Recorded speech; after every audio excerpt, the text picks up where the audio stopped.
High কমিশনে ঢুকে জাতির পিতার ছবি নিয়ে অপমান করেছে। এত সাহস কোথা থেকে পায় আমি জিজ্ঞাসা করি।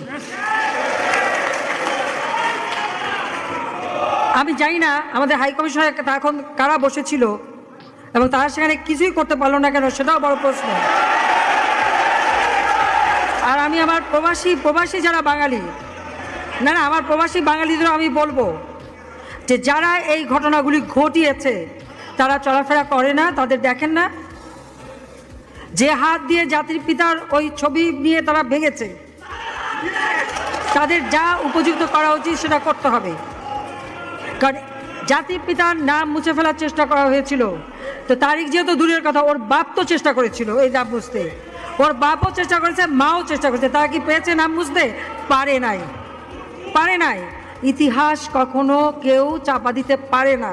আর জাতির পিতা তার 7 মাসে ভাষণে বলে গেছে যে বাঙালিকে কেউ দাবায় রাখতে পারবে না, পারে নাই দাবায় রাখতে। তা আজকে এত বড় দুঃসাহস হয়ে যায়। হ্যাঁ, আমি প্রধানমন্ত্রী এসে আমারটা যা করুক ওটা আমি কিছু মনে করি না, কিন্তু যিনি আমাদের জাতির পিতা, যার আইন আছে, সেখানে হাত দেবে এত সাহস কোত্থেকে পেল? তারিখ যে ভুলে যাচ্ছে যে তার মা দুর্নীতি করে জেলে গেছে,